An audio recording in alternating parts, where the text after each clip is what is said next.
that's what the difference is between classic and bodybuilding. You have to have muscle.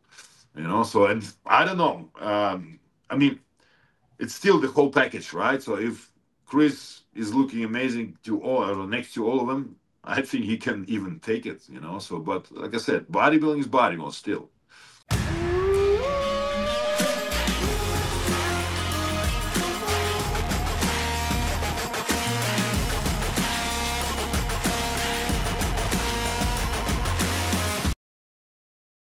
Episode of Big Bad Bodybuilding. I'm your host, Zach Barnard. Alongside me, as always, Dennis the Big Bad Wolf. This episode is brought to you by our friends at Olympia Trading Cards, olympiatradingcards.com. Go there, get 10% off your order. Use code WOLF10 on that. And also brought to you by Nutrition Wolf, Dennis Wolf's approved line of supplements. Go to nutritionwolf.com, use code BBB to get 20% there. Dennis, how's the rest of your year going to be shaping up, man? I know we're getting into it November, December. Any more traveling coming up for you? Good morning, first of all.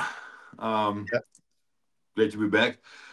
Well, yeah, it's November. We're getting close to Thanksgiving, but I'll probably head over to Arizona next week. Been inviting for to podcast, and then a couple days later going to LA. My friend Shimi, the owner of Jumedi, is coming to LA, so I'm gonna meet him and have a good time. Anything else is always the same, working, enjoying the sun a little bit because, man, it's getting colder and colder every week here in Vegas. Kind of unusual because we had a crazy and hot October, and that cooled down pretty quick. So yeah.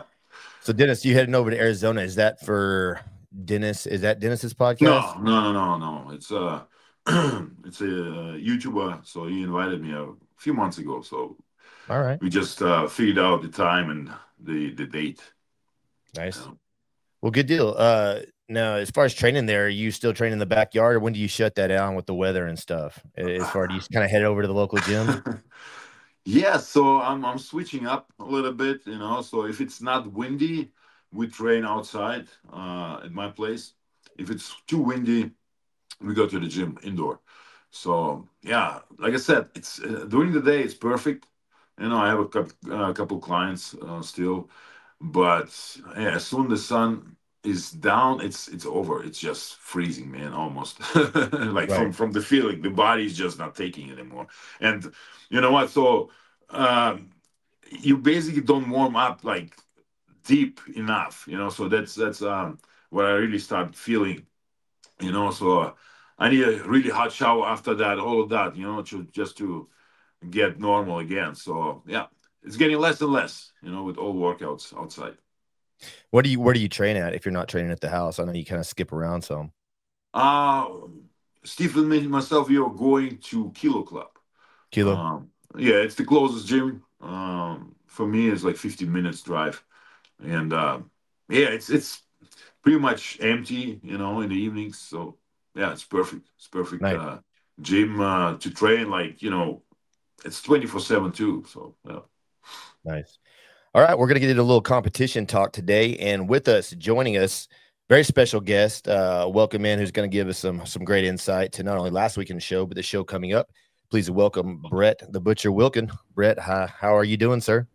Hell yeah, man! I appreciate you having me on, and you as well, Dennis. When you message me, it's always a privilege to, like I said after the Legion Sports Fest, man. It was great to see you back there, and you were one of my favorite bodybuilders, when I was getting into this, because I kind of got into it a little bit later than most people, for my age. And so it was awesome seeing you and and what you were able to do on the bodybuilding stage, and then now I have a relationship with you. So I appreciate you guys having me on. I'm excited to talk a little bodybuilding today because I head to Prague tomorrow. So I am on my way to Prague. I'm going to go witness this and see what this is all about with the Bumstead and his final. Well, we'll see, but I think it's his final showdown. So I'm excited to be out there, and I'm excited to talk about it. Thank you, and I appreciate your words, and we are very happy having you here at the show. And yeah, it was great catching up. Seeing you winning. You look great, by the way. So, and thank you for your words. It's always an honor to know that I made some impact on bodybuilders today. Who are competing right now. So that's impressive for myself. So, and thank you, and welcome to Big Bit Bodybuilding. I've said this before. I think Dennis is the bodybuilder's favorite bodybuilder. All right. That's cool. True bodybuilder's favorite bodybuilder was, like Dennis Wolf, also like Justin Compton, when he was coming, like that, the not the same, but similar looks. And for Justin, it was more about potential, but you were able to fill your potential. But definitely someone we all look up to and want to reenact that for sure. I'm honored, man. Thank you. Yes, sir. Well, speaking of the Legions, Brett, of course, you won that show, qualified you for the Olympia next year. Went up against Dennis's athlete, Dennis Reinhold. Dennis, Dennis Wolf, tell us a little bit about kind of their comparisons, Brett versus your Dennis, and kind of how you saw them stack up. And Brett, maybe you can tell us, if you had any kind of interaction with Dennis there backstage. I think it was a very impressive and fully packed show. The athletes look great. Unfortunately, Dennis Reinhold got only the chance to stand next to Brett at the post down. So, and I think they both did a great job. And I appreciate that, the camaraderie, all of that. It's very important. And for the fans, it's always fantastic to see that, And right. So, I mean, Brett won the show. Dennis was fifth. I saw Dennis probably at third, So, and I don't know why they didn't compare him, with the other guys. So they didn't even switch him up. So, but yeah, I mean, I don't know how they judge. So I'm not a judge, but the show was fantastic. Not too long. So sometimes it's just. You're at the venue at 8 a.m. and leaving it at midnight. So it was great, and I think that was well deserved, by Brett, and all good. Brett, I know after winning that, at least I've heard you say you're pretty much focusing on the Olympia and contests around the Olympia next year. Is that still the plan? Yeah, so as of now, that's the plan. Like, I'm saying that I'm just going to do Olympia. I'll probably end up doing some shows around the Olympia, maybe, a little bit before to practice peak, because we'll probably talk about this too, but obviously I'll have a new coach next year. So that'll be something I really want to, work on is, the peaking procedures with a new person and holding the reins. But also, I mean, I for the Olympia stage, I need more muscle, and that's just something that I know personally know, you got to remember this previous year, I had to the previous year, I had to drop out of Olympia due to some digestive issues. And then at the end of 2023, I was all the way down to the lowest I've been in a long time, 230 pounds, wasn't training, wasn't eating, wasn't happy, and so I had to build that, ended up starting January 1st of 2024 is when I was like, all right, I'm going for it. I don't know what show I'm going to do, but I got to get back to who I am, nut check time. That's, we got to do this. So I had to build all of that back up. And it ended up being, probably my best stage look, if not right there. And I was about 244 on stage, which was still a couple pounds heavier than I've ever been on stage. And I'm not saying this about weight, but I, looking at the look and then also standing next to somebody like you're talking about Dennis, we were not the same bodybuilders, totally different bodybuilding types. You know what I mean? He had a lot of muscle. He's taller, a bigger frame.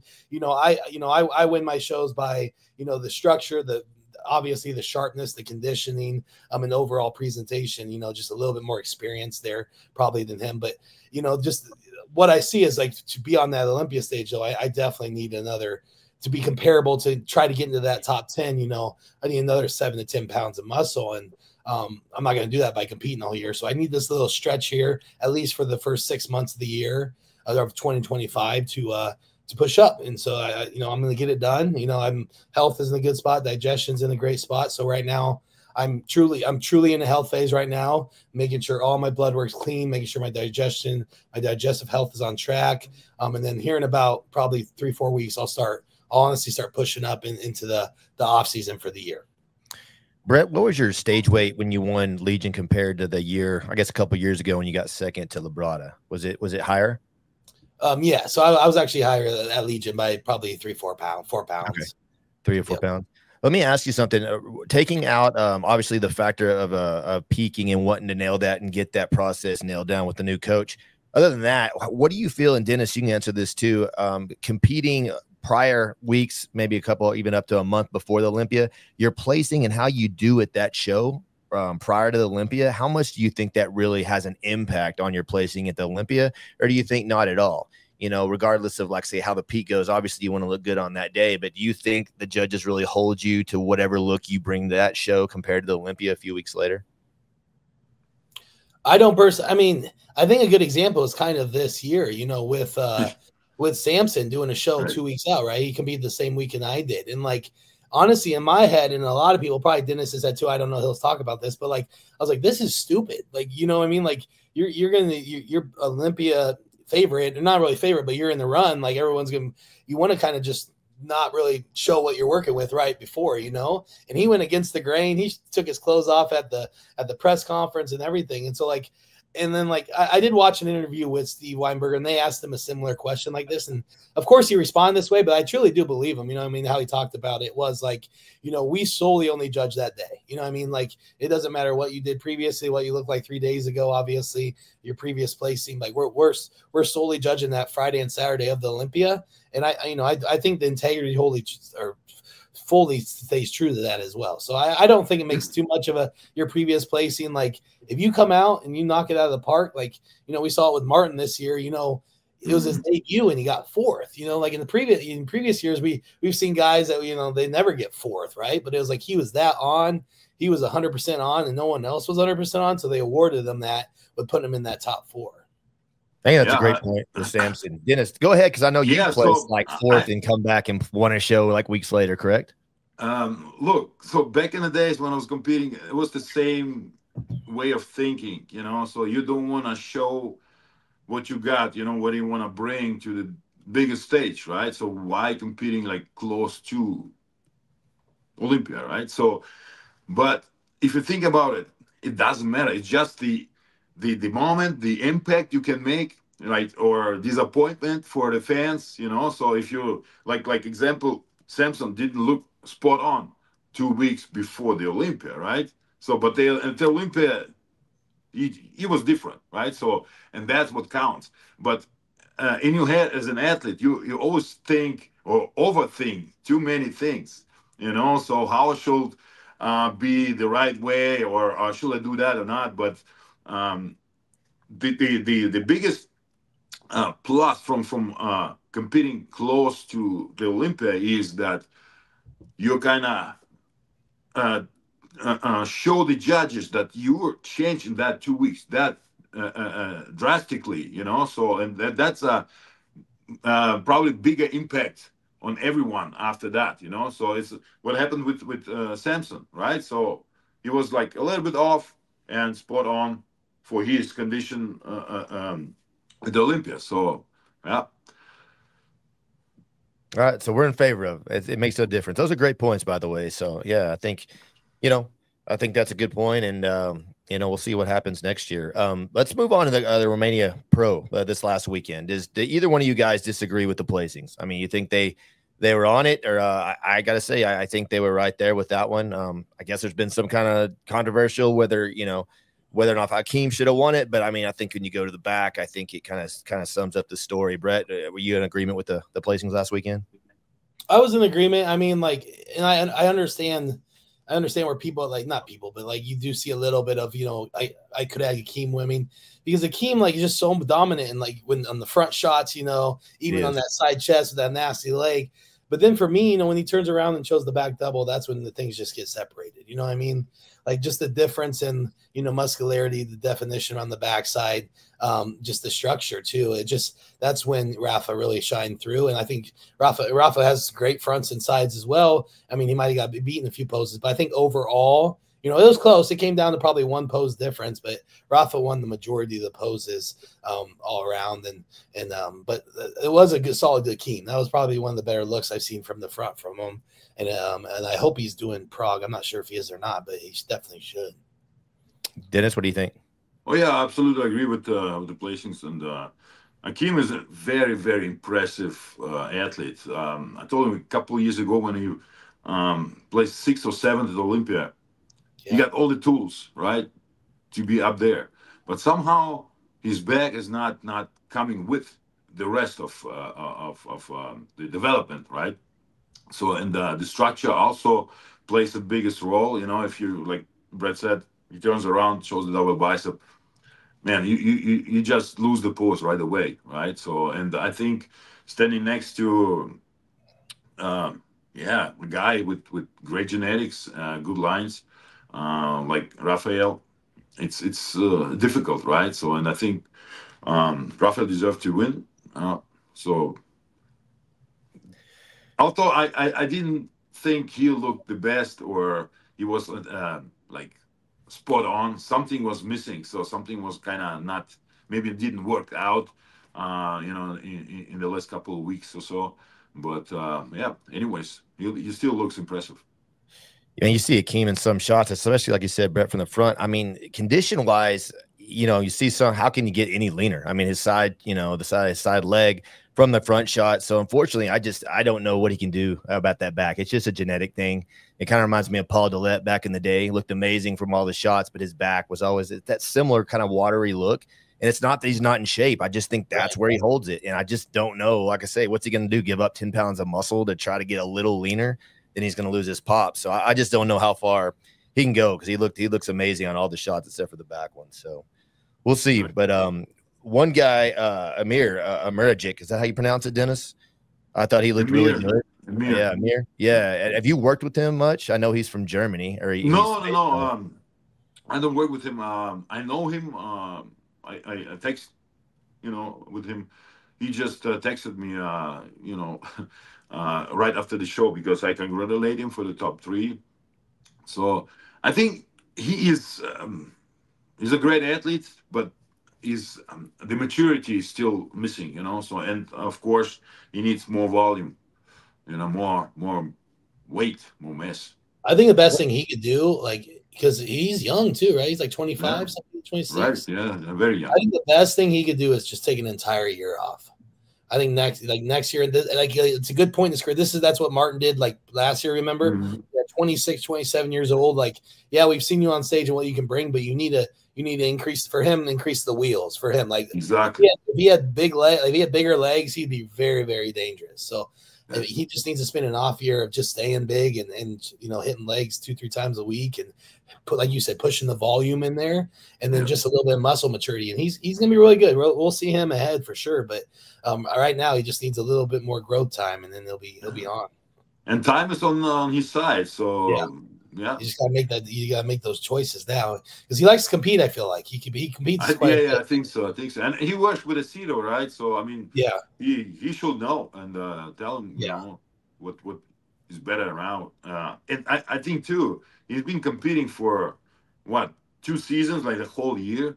Oh yeah, it doesn't really. Yeah. So it's a long time, and the body needs some rest. I mean, we all understand. I mean, we're not doing much different, but all that low carb, I mean, and depleting and lowering and all that stuff is very hard on the body. If you're doing that very often, it's not that good. So you're basically not recovering at all.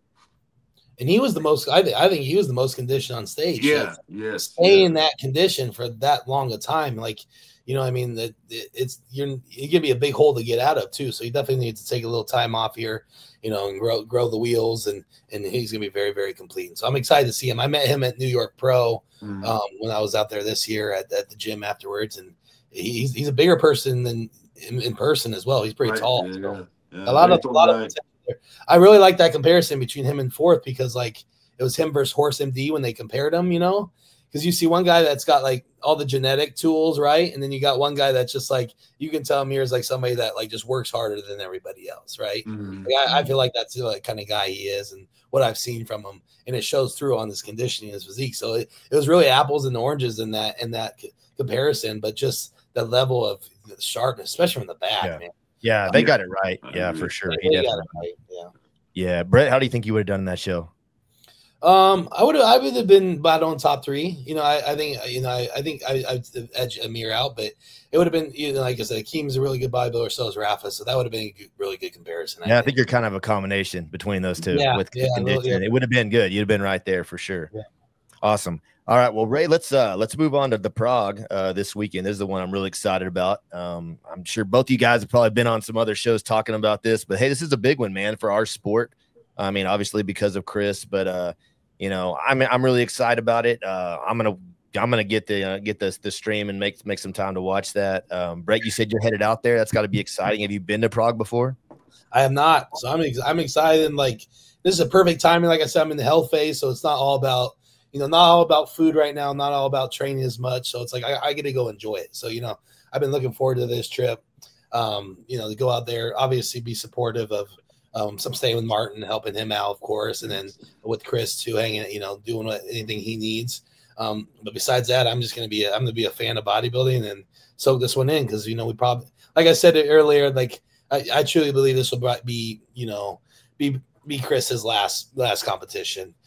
Even if he wins, I don't know if he'd want to go to the Open, spend a whole year, trying to prepare for that, and not at this time anyway. So yeah, so really gonna take advantage of this, and then also just see. European culture. I heard Prague's beautiful. I haven't been there. Have you been there, Dennis, before? Yes, yeah. I've been there like 5-6 times. I competed twice and then been invited many times. It's a beautiful city, so you should enjoy also a little bit of a nightlife. Like it's not a nightlife what most people think, but the restaurants, bars. I mean, that's impressive. So as an American, you will like it. So it's something different, but. You will see it's a little bit crazy, but every time I've been there, it was dark, rainy, cold. So always like around that time, I hope you get some sunshine up there. a true Eastern European feel sometimes. Yeah, I mean, it's a bad weather everywhere right now. So, but Prague is a very impressive city and old. So yeah, I would recommend just. Do a tour or something, just see a little bit, So, and of course, you're not competing, you're enjoying it. That's the perfect time for that. Oh yeah, I'm gonna go see what the city is up. What's going on? See what's up. Scare some people. That'd be exciting. I saw the post. They just expanding, I think, the venue a little bit, and they have more. At least, and they expected more. Tickets they want to sell. I mean, that's a big impact because Chris is coming, right? I was thinking like once Chris announced that he was going, I was like, the promoter is gonna have to find a new venue. Yeah, I mean, if he doesn't have to, but like if you want to, you can maximize. You want to make the most. Yeah, you want to make some money. Yeah, I would have dropped that venue and been like, what's the next biggest one I can find? Stadium. It's just stadium. and then yeah. So. I'm excited to see that turnout. I want to see because obviously over in Europe, it's still be easier to get around country to country, compared to something like this. So I want to see who comes into Prague just for this weekend and just, it's almost going to be like almost like a mini fitness expo just from that, Yeah. Oh, they're coming from everywhere. A lot of Germans, everywhere from me. It's always great. So it's always packed, it's been like, I don't know, they're doing that for 10 years or no, they're doing it for 13 years. So, yeah. I know they're going to sell some live streams. They're definitely going to sell some live streams on this one. I looked on there, and I believe it's 14 pounds, I think, which is like $15. Am I getting that wrong? I could be wrong. I mean, if I were them, that's a good price, though. That's a great price. They better just make sure that. Yeah, exactly. They better just make sure that somebody knows what they're doing and setting that up. Yeah. Live streams haven't been any good, and you don't want to miss on this one. That's right. Exactly. Well, all right. When we're looking at our top athletes, obviously Chris is going to be all the focus. You got Sean Clarita doing it, which that's my most anticipated, comparison if they get a chance to stand next to each other. Of course, Martin, Horace Marcello, and Andrea Presti, I think, is somebody that's joined in who I think, he always brings a great package upper body wise. So I'm interested to see what he's going to bring as well. Dennis, starting with you, I know we were talking last week. And we were talking about, placings on this show. I know you had Bumstead, I think, in second. Is that what you're going to stick with here? Yeah, right. We were talking with, Mike. Yeah. Is it so you're going with second? Mike, you think that's what Chris is it's still bodybuilding, right? So it always depends on the day and on the condition and the package, right? So, and Chris is filling up. So he's getting heavier. So he's using his rebound pretty good, I think. But Martin is like a round, complete bodybuilder with like nice muscle maturity already at his age, so it's like shining through already. So, I mean, there's still way to go, but that would be great just to see how they look next to each other. And I don't know how the judging will go, because there's one part in the judging is a muscle mass, right? So, I mean, bodybuilding, that's what the difference is between classic and bodybuilding. You have to have muscle, so, and I don't know, I mean, it's still the whole package, right? So if Chris is looking amazing to all, or next to all of them, I think he can even take it, so, but like I said, bodybuilding is bodybuilding still. Brett, I think we know your answer here. Go ahead and give some insight. I mean, obviously, you guys that you train with Martin for God, how many years now?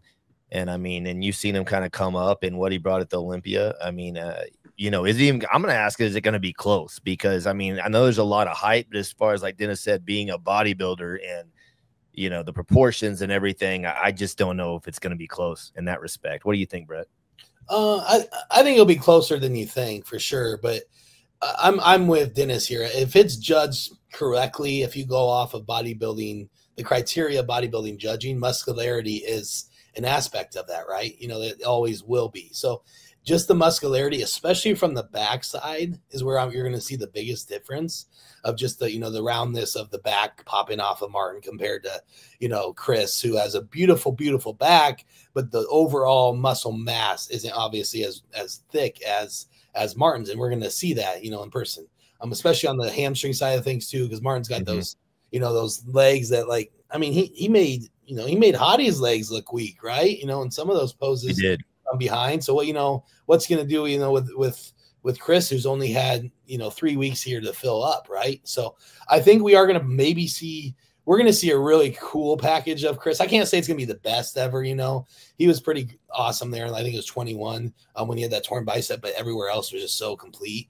But you can't say it's going to be the best, because it won't be as conditioned, because I think, and he's going to make sure, like, he's going to sacrifice a little conditioning, which is totally fine, because he can afford that, an extra 15 pounds, because he truly, like, he's doing this because he truly wants to see himself filled out as an open bodybuilder. Like, he has the chance to, he started as an open bodybuilder. He went pro as a heavyweight at North Americans, and like, he wasn't even, he still had to suck down for those weights too. So like, just with the talks I've had with him, he's using this experience like, hey, I got one last run. I want to see what my potential of bringing, a full package, like full bone package to the stage can look like. So I think it's gonna be cool. I think he'll be around like, what's he at?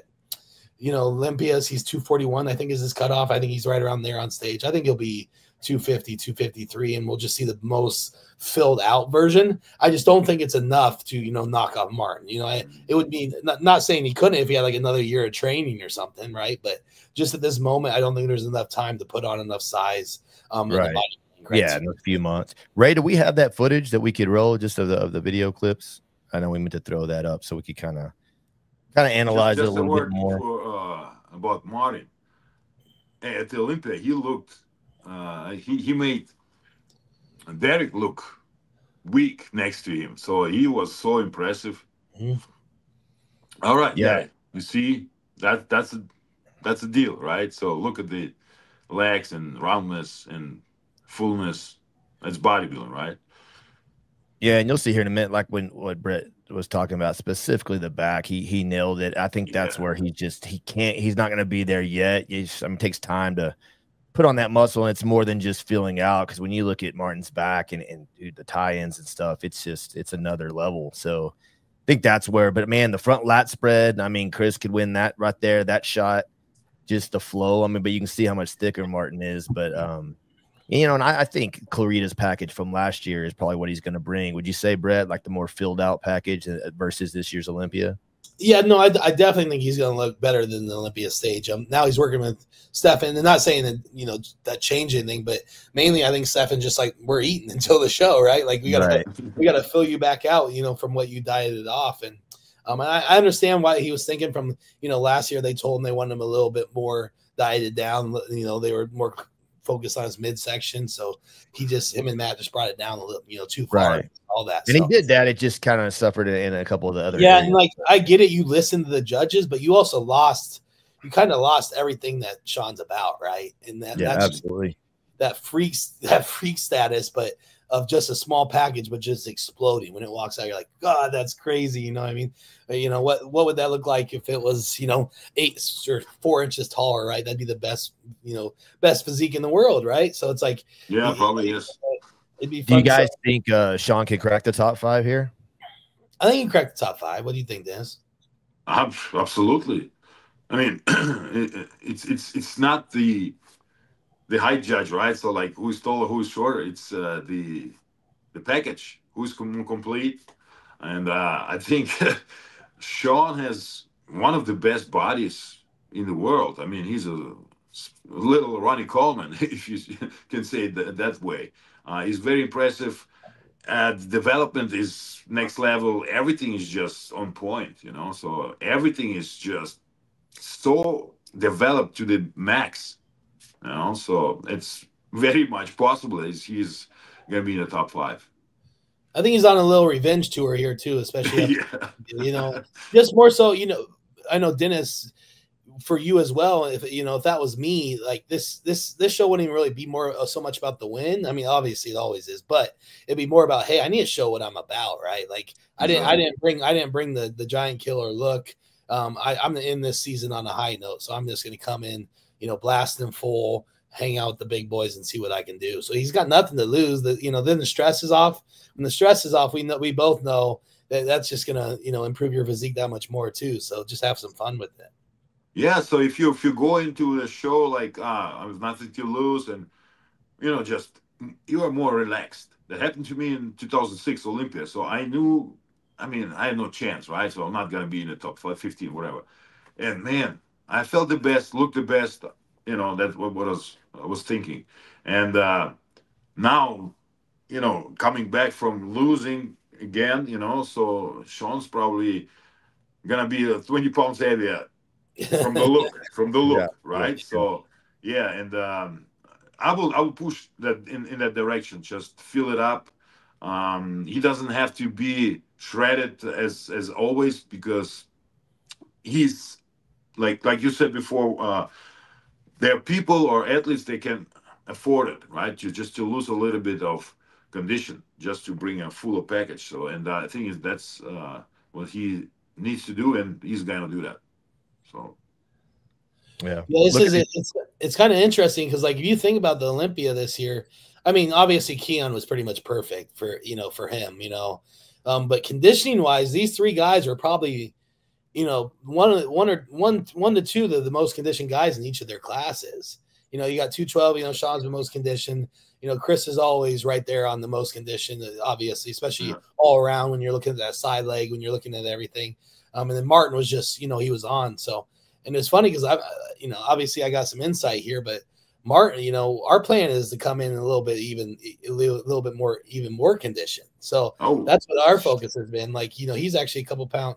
He just checked, you know, he just sent me some videos here a little bit ago. He's actually a few pounds lighter than he was heading into the Olympia. So So what do you do? Add 10 minutes of cardio this time instead of just walk to the store across the street instead of drove. Dude, so I heard that. I definitely wanted to ask you that, Brett. Like, is that a fact? And I mean, is that something you could pull off? I mean, have you ever done a pro show, you know, like with little to no cardio? I mean, that's pretty phenomenal that he came up in that shape with no cardio. So it is true. I will confirm that, you know, as long as I've known him, he hasn't really ever had to do cardio. It's funny because like last time I saw him do cardio was on like what are those called? Elliptical, yeah. 4 years ago. And I walked in the gym like, what are you doing? Like it looks strange, huh? It looks so goofy, but no, he's very obviously genetically, you know, blessed in that he doesn't have to pump, you know, cardio as much. But also you have to remember, like a lot of people are like, you're so lucky, you and Brett, you know.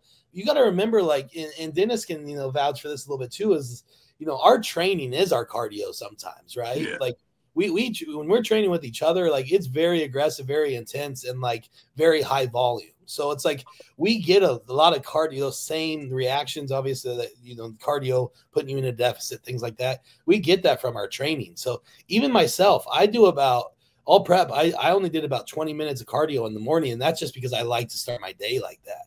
Like, you know, it was just like, hey, this, and I always do that. Like, I like to get out, you know, wake up, I do that on the bike, get on the bike, go hard on the bike for 20 minutes, stretch, you know, abs, calves, whatever. But, you know, I've never gone without doing something like that. But technically I probably don't need that cardio, but I just like to start my day that way. Okay. I agree. It's not necessary.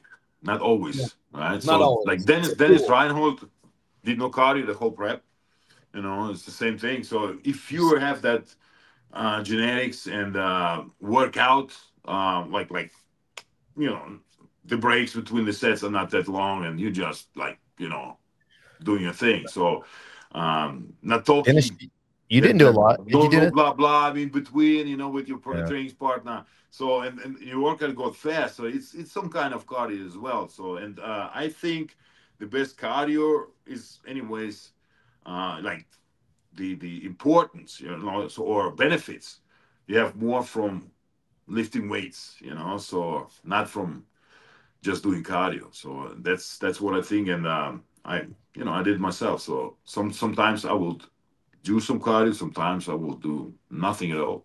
Butcher Balm was created to aid in everybody's routines. Butcher Balm is designed to elevate your training experience. Apply it before training to warm up your joints and muscles and promote blood flow. Or apply it after training to supercharge the recovery process for any injured or achy areas.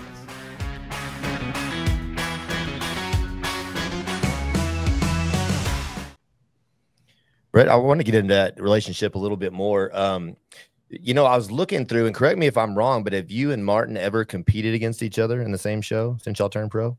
No, we haven't. So next year's Olympia will be it. So we've been waiting. Was that a plan? Was that a reason? Like, we're not going to compete against each other. We're just going to help each other out, or it worked out? I mean, I would, if it would have lined up, I wouldn't have had any issue with it at all, and it would have been fun. But I mean, you know, for him, it's been more like, hey, we're not. He's always said that, you know, even when we started, and he was an amateur, you know, he's like, you know, we're not going to compete each other until it's an Olympia stage. You know, and I'm like, I respect that, you know, just because you're my bro and stuff. But it's not so that, you know, we didn't want to, but it was like, I think it just means so much more that, like, you know, when you're going through these sessions together for 6 years leading up to a moment, like, it makes it that much, you know, makes it that much more fulfilling. Right. And I'm really going to enjoy that. And so I'm looking forward to next year for sure. So did you guys meet in Colorado? Is that where you guys started training together, or was it prior to that? Yeah, so no, we moved, my wife and I moved to Denver in 2018. And that was just kind of on a whim, man. So I was living in the state of Iowa, and there wasn't much there wasn't a bodybuilding scene there. So I had just turned pro in 2018 in Classic, and Ivana was already like a four-time pro or Olympian, 4 or 5-time Olympian. But we knew we needed to get into a bigger demographic in regards to the bodybuilding. So we visited out in Denver. Absolutely fell in love with that gym out there, Armbrust Pro Gym. That's obviously where Phil, you know, always trained for his Olympias and everything. And the owner out there, Dylan Armbrust, is an amazing guy. He's very in tune with the bodybuilding community. He's a judge himself, a promoter, but he just provides a great atmosphere. So that's kind of, you know, that's what we were missing in our previous days. They didn't have those atmospheres. So we went out there and absolutely loved it. You know, started thriving.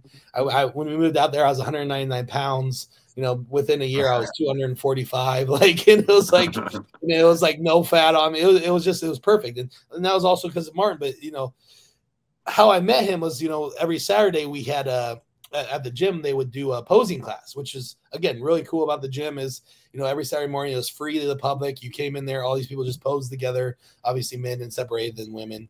And this was before you guys were pro? I was pro. I was classic. I hadn't done my first pro show yet. Right. He was still trying to go pro. So it was a Saturday morning. And, you know, then I was even kind of running those classes a little bit, you know, Dylan asked me to. So one day I was like, you know, putting the people through it, and I look over and then it's Martin, you know, obviously a much younger, you know, probably a 21-year-old Martin at this time, right? You know, 21-year-old Martin. And I'm just like, I knew right away, man. You know, when you see somebody and you can see the potential, and then it's just, you see a lot of that, but then it's more like if they're able to fulfill that. But, you know, I'm looking at this guy, and he had those quads still, same kind of quads that really, you know, sweeping, especially from the back. And then I was just like, I was like, man, you know, what's your name? You know, he's like, oh, Martin he was from Wyoming. So he was up from, he was driving down 3 hours just to come to Armbrust on Saturday mornings for the posing class. Wow. Because he has like a similar story, you know, he was in Wyoming. I was Iowa over here. Right. That's funny. And like, you know, not much going on over here. So we both came to Denver to get that bodybuilding, you know, atmosphere experience. So then, you know, we actually trained that morning. I was like, hey, you want to train after this? Because you know, most people come and then train, especially if they're from out of town. So we trained. I think we hit back that day, and like, you know, it kind of just clicked. You know, when you train with somebody that has the same, you know, the same mindset, the same tempo, the same everything, it just literally clicked. And so then from there, it was like he started coming down every single Saturday. He would stay the night, you know, sleep on our couch, and then we would train both Saturday and Sunday. And then finally, after doing that for 6 months, he's like, I'm moving down here. So he moved down. Then that's when things took off for sure. Nice, man. I love Colorado. Yeah, it's great. I used to go there every year for years and compete. Jeff Taylor, I'm sure he probably still puts on shows there at NPC. Yep. And he always put on fantastic shows, and he put on a handful of natural shows I used to do. And I'd bring my whole team up back in the day and go pose at Red Rocks and of course, train there at Armbrust. It's always been one of my favorite gyms. I love that gym. It's incredible. And they got the Colorado Pro Gym down there is really cool too. So I love it. Yeah. I love anytime I get a chance to go there. So I guess, you know, my question, like, you know, moving from there, what really changed and why Florida and not like maybe Texas or Vegas? Was that just kind of the next step in your career? Yeah. So, I mean, they came into, I mean, more so is just, we were taking more steps in, you know, obviously our relationship, our family life, and that we needed, you know, I was looking to buy a house. And then this is just being honest, the housing market in Denver is crazy. You know what I mean? Like, so we were looking at houses, 3-bedroom, 2-bath houses for like $750,000, $800,000, you know? So I was just like, and then also that was the time when I started working with Raw and Revive. And they're based down here where I'm at now. And then obviously my coach, Matt Jansen at the time, lives right down here too. So it was like, you know, we were looking to settle down somewhere and make a move, and then especially something more affordable too. So it just worked out. You know, it was like, I like to be down there with the sponsors, obviously with Matt, with my coach. And so we kind of picked up everything in a U-Haul, drove 33 hours across the country, and ended up down here. So it is nice down here. I have all the resource for bodybuilding. Oh, I mean, I love it down here. I have all the resources, 2 really good gyms. I have a really nice neighborhood, good house here, right? That costs $400,000 compared to $800,000. Yeah, double. Yeah. So it's working out. I got you, Dennis. Was there a point in your career that did you ever have an established training partner that really pushed you? I mean, like on the level that you were at, or you was kind of more of a solo guy? Yeah. So when you remember Jan, so I basically trained together with him since 2000 and I think 11 or so. So yeah, he was not at that level as a bodybuilder or so, but he could push me like to the limits at every workout. So training sessions were just amazing. So, and it's worth a lot to have someone, you know, who can push you, and I understand, you know, even it's even better, you know, if you both compete. It's like, you know, it's just more fun, you know. It's just you understand you're doing the same thing, you know. So and yeah, I think it even helps you like develop a little bit faster, different in some ways, you know. So, but um, training partner at least is the real one, like who can feel it, right? So like every move, every rep, you know. So it's not like somebody who's just coming to help you or to spot you, you know. So that's not gonna work. But if he is in with you like every time, like every minute, every second. So that's what you need, you know. And Jan was pushing me crazy. So the whole career until I got injured, and then yeah, we kind of separated a little bit for a year or two. He got married, have a kid now. So and yeah, since like few years we are back together, and we're not training anymore together, but hanging out a little bit too. So. Yeah. I think it goes a long way, like especially what Dennis was pointing on, like it goes a long way to have somebody that's going through the same shit you are. You know what I mean? Like you're going in those. That's what I was getting at. Yeah. Not just only the training thing, but obviously with what we do, the hormonal side of things, like you know, being low food, being on these PEDs, you know, I mean, what it's doing to you here, thinking, you know, but you're going to the gym and you're like, this guy, you know, this guy across from me is experiencing the same thing I am right now. He feels the same exact way I do, and it doesn't feel good, but I'm not going to bitch out either. You know, like that's how it turned into a competitive thing too, especially with Martin and I. Is like, you know, we don't, you know, we might talk about. It's funny because you can tell like when one of us is off, like, but we don't, you know, we don't address it, right? We just go through. We'll just kind of be quiet for the first half of the sessions, and then the endorphins hit, you know, always the endorphins hit towards the end. You start feeling better, you know, especially on prep. It's like by the time you get to the end of the workout, you're in a good mood, right? And then you can talk about it, like, man, I felt like shit earlier. Like, you know, I remember I came to the gym like every day for the first 15 or 20 minutes. I won't talk until it starts like getting you up a little bit, endorphins, you know, start feeling better. And then, hey, then it's all good. But the first time, like first 15, 20 minutes, no way. That's and you didn't party, like training party, he understands, you know. So have your focus fuel, Dennis. You didn't have focus fuel back then, right? No focus fuel. Unfortunately. Brett, let me ask you, as far as family life, has that, you know, since becoming a father in the last couple of years, has that changed your competition view, how you prepare, things like that? Has that made a big impact, or you just kind of keep going the way you've always done it? Yeah, no, it's definitely, you know, it's definitely was a learning experience, right? I mean, the biggest takeaway I tell people is just how it makes you learn how to manage your time better, right? Right. Because, you know, once you have a kid and you fall in love with that thing, like it's, you know, you want to spend as much time as you can, but you also know that like you have a responsibility, you have a job to, you know, for us, you know, we have a career to do. And, you know, and I understand where people might fall off a little bit, you know, where like they're not the same competitor and stuff. I understand why, but for me, it's been able to lock in even more. You know, I see it as, you know, I try to constantly remind myself, you know, what I'm doing, you know, is to, you know, put, you know, feed this child, you know, set up a future for this child. And then also it made me eliminate things that were kind of maybe distractions, right?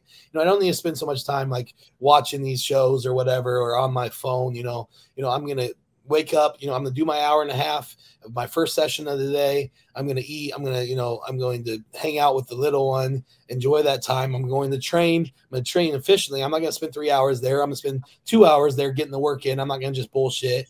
And then we're going to get back home so I can spend more time with the daughter and let my wife go do whatever she wants as well. So it really created more of a structure, I think, of just like making sure, you know, I'm on task with everything. And, you know, luckily we have the relationship and the setup that, you know, we're both able to, you know, do what we want to do. And it's been very, honestly, I've really enjoyed it. And it's always a light at the end of the tunnel. And then every day coming home to that. Right. So it's something to look forward to. Nice. Does Ivana have any plans on competing again, or is she done? She's done. I would say she's done. She obviously sometimes mentions it and stuff. And she could. Ivana's a freak, like freak genetically. Like, she has some of the best genetics I've ever seen. So she could turn it on and get ready for a show at, you know, at any moment. She just enjoys the gym, you know, enjoys being fit right now. And I'm perfectly supportive of what she wants to do. But like, also we're looking to have more in the future. Right. You know, probably within the next 2 years, maybe year. Like, so it really doesn't make sense to kind of go through that hormonal roller coaster of more preps ahead for her. It's a full-time job. I mean, it is for sure. It is. So. And, you know, so, and I support either way, but I'm definitely on board for that because, you know, what, you know, figure division doesn't pay out like or anything like that, or female sponsors really at all. So it's like, you know, we're in the point now. It's like we're setting things up for the future and stuff. So let's be smart. Now she coaches too, correct? With you guys, the Conquer Culture, is that still going? Yeah. Yep. So we have a team. It's called Team Conquer Culture. So she does all the females, and then I do the males there. And so, like I was telling you earlier, I'm not doing as much anymore just because all the other things that are going on, like the couple businesses, or that's why you got 3 businesses now. And then also, you know, we're looking to, and I'll talk about this real quick, is, you know, looking to move. I think we're going to move to Houston here early into 2025. So I got a good business opportunity out there. I have a business partner. He's helped me with the Butcher Bomb and things like that, which I'll talk about in a second. But he already owns a gym and a clinic down there, like an HRT clinic, and you know, and it's doing very, very well. So he's been there for a year, and it's already almost to capacity. So he wants to do another one in the area. So this one we want to team up on and make it bigger and better. So I want to obviously be hands-on there. So we're going to move to Houston, start setting that up. Probably launch day is going to be early 2026, realistically, for the gym. But it's giving me my home base that I've always wanted. You know, I love the gym atmospheres and the different things. But over these years, I've kind of just been thinking of how I want to do my own, because I want to have that home base when I'm, you know, towards the end of my career bodybuilding, but also when I'm done. Right. So I will always have this place that can do seminars at, have a place for people to come to, the bodybuilders, you know, now that I know from all over the world even. And it's always been a dream of mine of having my own like home-based gym, and it being a very, very nice one. So that's the goals for next year. Getting down there, starting to, you know, obviously still getting ready for the Olympia bodybuilding, but setting that up for 2026. Okay. So it will be a new gym, like, or just expanding what's there now? No, it's going to be we're a brand new location. We don't even know location yet. Okay. It's going to be on the With north the clinic. side. The clinic will be part of it. The HR, Yeah, or is that a separate deal? Yep. So the clinic's already launched. It's going to be a telehealth clinic too, so it'll be nationwide. Okay. I can't wait to be able to tell you more about this, but we're not quite there dude, yet. There's nobody that's, I mean, they're doing real well right now. I mean, it's so huge now. It's not taboo anymore. So I mean, I don't know anybody that isn't successful. I think that's a great play right there. So good luck with that, man. Thank you. I got a couple coaching questions. Tell us though about this Butcher Bomb product. How long has that been around? And I'm interested in that because I, you know, deal with some of the peptides and stuff like that. Very interested in BPC and TB500. So how does that compare to like an injectable or a capsule form? And just tell us a little bit about that product. Yeah, absolutely. So I launched the Butcher Bomb this April. And so what it is, it's honestly, it's a pharmaceutical grade icy hot. So think of it as that, but then it has transdermal peptides inside of it, BPC 157 and TB500. So this is actually like one of the first products in America that has that delivering system. I'm sure you guys haven't even seen a lotion yet anywhere else. That I have not. So it's like, you know, we got very, like I said, business partner obviously helped me a lot with the connect there. But you know, we are one of the first ones to be able to bring it here, and probably for the next year or two. So that's why I'm really taking advantage of this time, you know, getting it out there, really trying to blow it up, is because it is a product that works very well. So with that, you said, you know, comparable to the injectable version. Obviously, the injectable version is going to be 100% the best. If you're looking at potency wise of, you know, delivery, is going to be your best bang for your buck. You know, it's intramuscular. So with the transdermal, you're getting about 1/3 of the conversion rate. So actually that, you know, that you actually soak into the muscles or the joints. But that's also why we, you know, the potency of one pump. So like the 8 ounce has a pump on it. So just doing one pump, you get 500 micrograms of both BPC 157 and TB 500. So the potency is high on it is because of the transdermal effect. It also has camphor and menthol in there, just for more numbing effect. But honestly, I'm gonna be serious with this. How I thought about this was, you know, me and Martin training back at the Armbrust days, you know, obviously when we were growing the most, what hurt the most is our knees, you know, especially, you know, hack squatting 10 plates, 11 plates per side, squatting, you know, 6 plates, you know, your knees hurt afterwards, obviously. So what we would do is we would take horse liniment. You know, have you ever heard of a horse liniment? It's honestly just like icy hot on steroids for horses. Right. You know, you put it on their joints. So we would put that on our knees before we would lift, just to numb them out. You know, that's just what you did, right?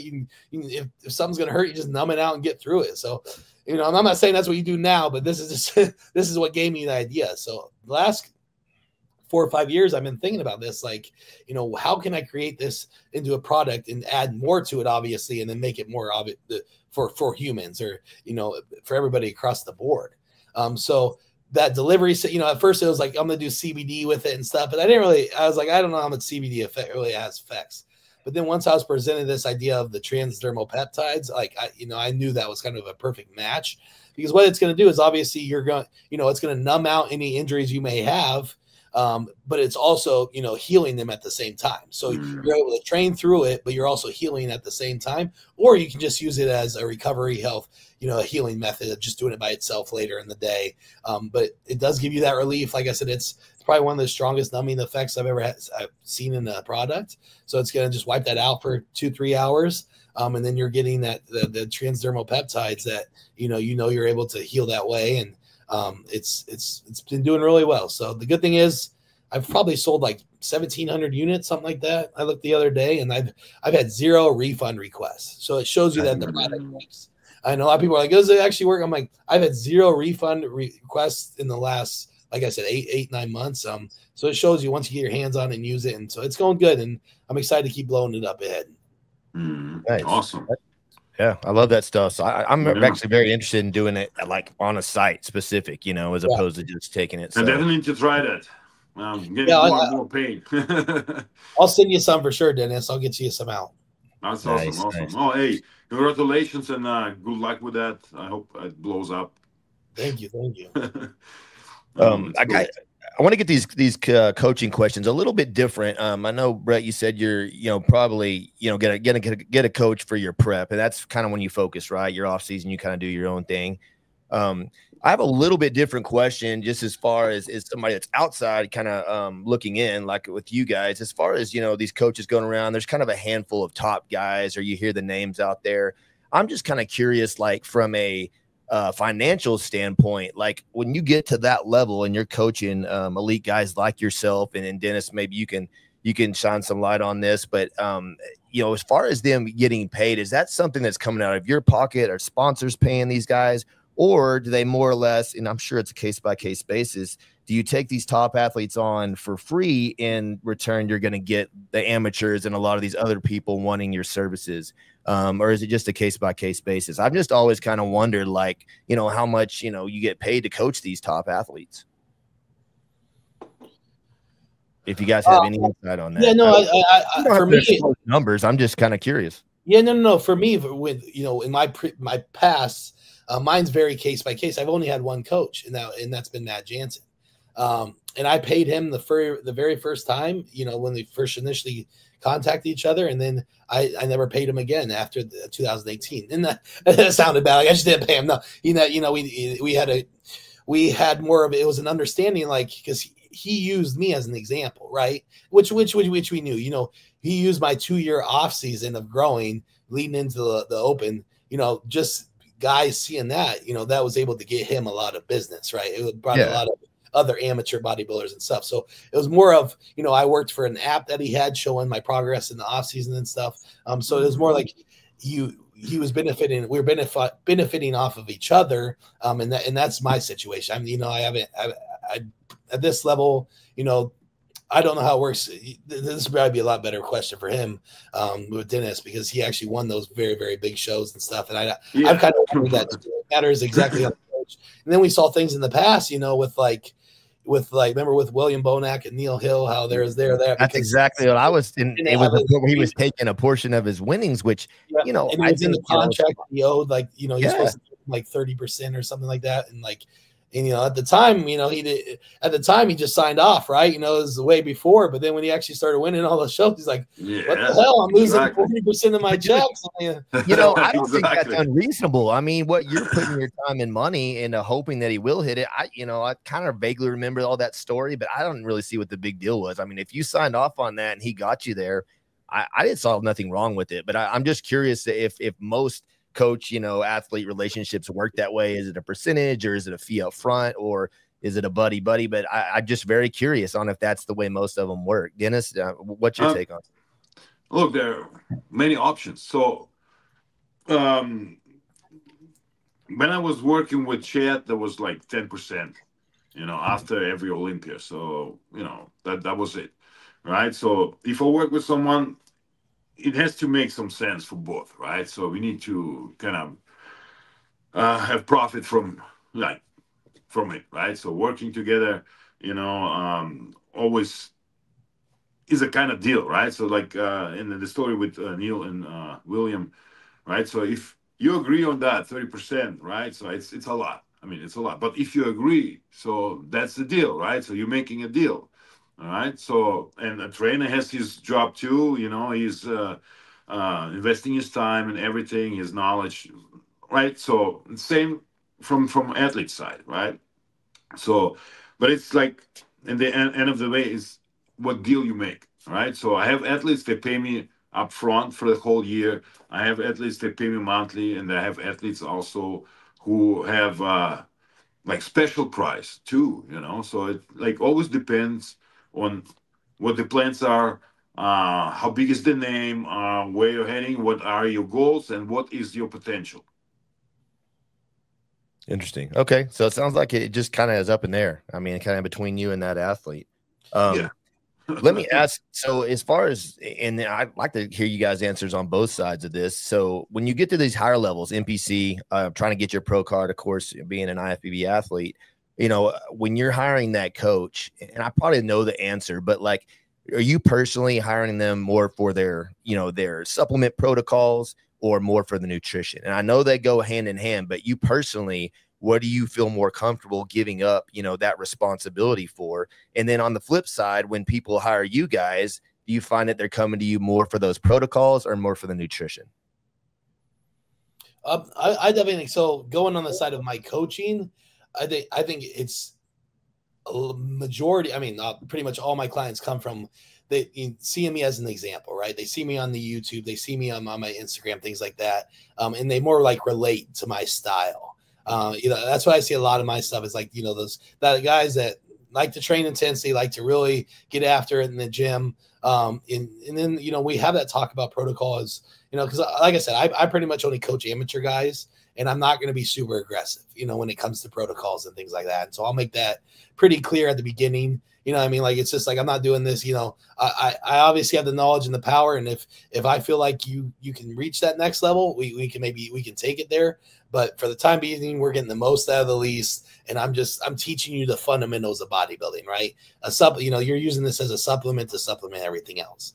And then if you get, you get to that pro level, and then, you're really good, and then I'm gonna send you off to somebody else. Like, you can go to the top guys and stuff, so, because at this point, I'm still competing. So I don't need to really go that route and spending that much time and energy. But on the coaching side, it's going to be interesting, because this is going to be the first time I've actually, like I said, since Matt, for choosing the coach, since Matt, he's been my only coach for the last 6 years. And so back then it was like, obviously you went off a track record. That's when he was doing really well with Dallas McCarver. He was coming out, and then it was the initial conversation. So I think a lot of it is like getting to know that person a little bit up front. It's not just like, hey, I heard you, tell me what your supplement protocol is, or tell me what your nutrition protocol is, and I'm going to make a decision off that.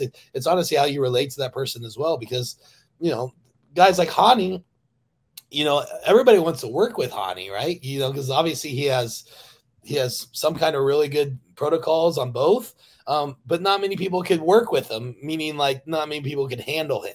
His level of professionalism, his level of coaching, of his intensity, how he treats you, things like that. So it needs to be a clique of personas, that you're going to thrive off of each other. And I think that's probably the biggest thing is obviously understanding what their protocols are, but also that personal relationship that you build. Yeah. I mean, you're trusting them a lot. I mean, that's your health right there. So that has to be a big part of it.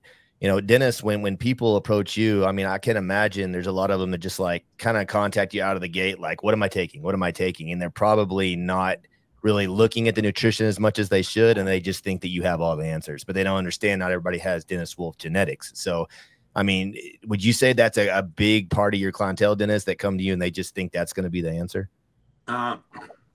Look, I would say today or the last couple of years, there's nothing like especially about like just the PDs or whatever, right? So no, not just getting a plan and that's it. So I get more athletes or people who want just to work longer with someone who can teach them, show them the right way to do everything, and that's what I'm also doing. So I'm um, also, if I lose a couple of athletes or clients at the end of the year because I told him so much, and then telling him and trying to make them understand why we're doing this and that.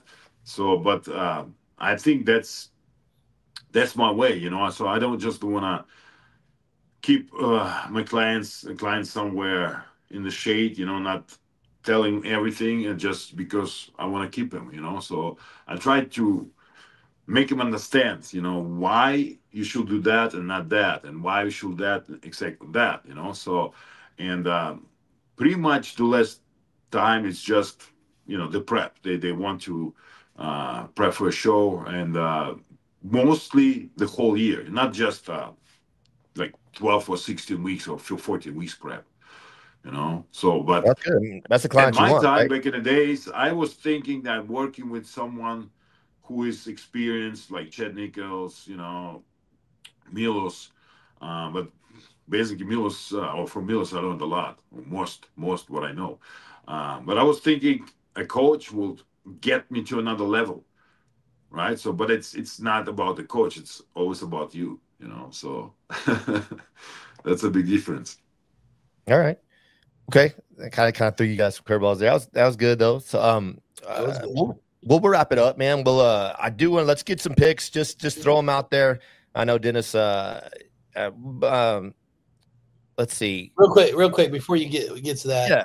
The question I have for Dennis, like talking on that, what would you say? This is something I was thinking about before that we started. I wanted to ask you, like, what would you say the biggest difference between like bodybuilders today and like, and I know you obviously weren't that far back. It's not like you were in the 80s or 90s or something. You weren't that far, but like, what have you seen the biggest difference in like the last like just like 10 to 15 years between bodybuilders and specifically? I mean, a good example is like in training. Like, how is training today seem different? And then if you got more, even with like nutrition side of things as well. But mainly what I was wondering is like when you see guys train today, like, when you walk into a gym, you don't see anybody in a squat rack anymore. It's very rare do you see somebody in a squat rack. So what do you say when you're, and not just obviously your competitors, because obviously they're doing what you want to, but when you just when you're going to these events, you're going to shows, you're seeing other pro bodybuilders, what do you say like the difference between the current guys are and then, about 10, 15 years ago?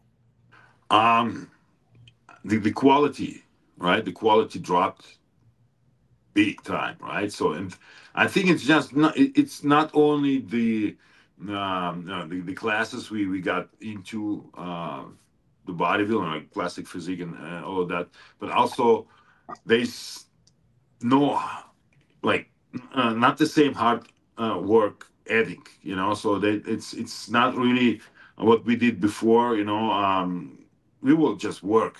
It doesn't matter, So, and also I think the biggest issue, you're not concentrated and not focused on yourself on the whole process or whole training, right? So because you need to film for your sponsor, you need to film for your Instagram, you need to film that. So, and that's taking you away from just being full involved in your training session. I think that's a big deal, So you see less people like working hard, or you see people going crazy with the weight, but it doesn't make any sense. Just injure themselves, or it doesn't help them develop muscle maturity or grow, whatever. So they're just doing more bullshit. It's more for the camera, for Instagram, social media. That I think that's the case. Yeah, no, that I didn't even. Obviously, that's a huge one. Is just the whole social media thing, as well as filming for, so be it yourself, sponsor, but you're creating this content, and you're going away because you can't just always just show the non-beautiful stuff, right? You know what I mean? Like you can maybe show it a few times, but the true stuff, the hard grit stuff that you should be doing week in and week out, guys start going away from that because it's boring or they need to present something new. But in reality is you just need to be doing that week on week and progressing on that. You know what I mean? And so you don't see that as much anymore because it's like, you know, people, you're so encrypted on what people are watching you do that you have to change things up. So I definitely believe that, man. Yeah. Absolutely. Yes. Yeah. Well, I think every 10, 15 years, something is changing. So, but it's life, right? So, and when I was competing and I was already pro, I always thought like the 90s were the best, right? So today people think like, okay, the 90s, 2000s, early 2000s were also, you know, the best because we were still like huge at that time, you know? So, maybe it's going to change something too again very soon. That's right. We'll see. But look, that Olympia and then the whole year was very impressive. I mean, we have a lot of good guys with great potential. You know, they coming up and a lot of young people. So that's very good. So it's makes me happy to see that. Mm-hmm. Well, Brett, I'm jealous, man. When you're about to head to Prague now, is the whole family going, or is that just a solo trip for you? Just solo trip. Martin's actually already out in Vienna, so he's out in there meeting with his coach, Stefan. They're there right now, and then I'm going to meet them on Thursday. So I fly out tomorrow out of Miami. I lay one layover, but it shouldn't be too bad. So you're the tanner, huh? You're going to roll on the paint. And that's why he's bringing in the relief to bring in the tan on that white boy. He's got that dentist skin, you know what I mean, where it's like they'll compete the next day. They're just blanket white again. That's right. All the best shots from that phase are hitting just white as the ghost. Crazy. Yeah, for sure. Well, a good deal, man. Awesome. Well, thanks for coming on the show. Real quick, one of our sponsors, Olympia Trading Cards. Is there a card of you floating around out there somewhere, Brett? I haven't had one yet. No, you haven't been at Olympia, right? So I guess we'll have to wait for next year to see that one. Talk about next year. All right, we doing our picks? Is that what you wanted to do? Yeah, let's do that real quick. I'll throw mine out there first. I think Martin's going to win it. I think Presti's going to be second. It's always the legs with him, but his upper body size, I just think he's going to outsize Chris. And I'm going to call Chris in third. I think Sean will place fourth and Horse MD in fifth. That's what I'm going to roll with. What do you got, Dennis? Oh, wow. Yeah, I didn't know that Presti's coming, but it is a small disbalance because his legs was a little bit smaller compared to his upper body, but he's always placing well in Europe. So I would probably keep my prediction. I would say Martin is going to win, Chris second, and I will put Presti in third, Sean, Clarida in fourth, and fifth is hard. I mean, I don't know. Is Emir doing that? That was a good question. He would. If he's doing that, I'll put him in on the fifth spot. I don't know why Akeem didn't just jump in, but I mean, I think he could potentially win it as well. I have no idea. Yeah. All right, Brett, you're up, brother. To be honest, that's what I was thinking. I'm gonna go exactly what Dennis said. I'm really like. So I didn't see that until this morning that Presti's going to be there. So that kind of threw a wrench into things because I think it's going to end up being like him compared to Chris a little bit more because they're both about 6. Well, he's not that. He's probably Andre's a little bit taller for a bodybuilder. He looks like he's 6 foot. But he's probably like 5'10". But Chris is 6 foot, so they're going to be like the taller guys up there. And then you're going to compare their upper bodies, and then I think obviously Andre will probably beat him a few shots on the upper portion of his his back and his side shots. But I think Chris is actually probably going to get him on the legs just from completeness. So I'll go with that. And then I think just because they're going to be so similar of a comparison that I think that'll kind of knock Sean to fourth. Just because it'll just kind of it's going to look weird. I don't know how they're going to do this. Yeah, I mean that's the right way to say it's weird, right? So I mean it's you make a difference, right? Yeah, you make your predictions, but I'm gonna go the same there. Like I said, I've got Andre just right before Sean, but I think you can go Sean right before Andre too. So it's gonna be fun, man. I'm excited to be there and witness this and and enjoy Prague while we're out there. Oh yeah. All right. Enjoy Prague. Have a good time and good luck with everything over there. And good luck to Martin. Yeah, You man. guys Tell have Martin a great time with there. I believe you can get the live stream on evls.cz. So pretty easy to find. If I'm not mistaken, I think I saw it for $15. I could be wrong. I don't know how it didn't have the euros to US dollars, but I think that's what it is. But anyway, I'll definitely be tuning into that. Brett, I'm jealous, man. Have a safe trip. Thanks for coming on, man. Look forward to talking to you again soon. Have you on again. And when you move to Houston, man, I'm not down there much, but maybe you can come up to D. Now, are you going to go? I know you're part of the GASP team. Will you come back? So if you're going to be in Houston by then, will you come up for the homecoming? I believe that's in April. So, yeah, I mean, yeah, what is that? Like a 4 hour drive?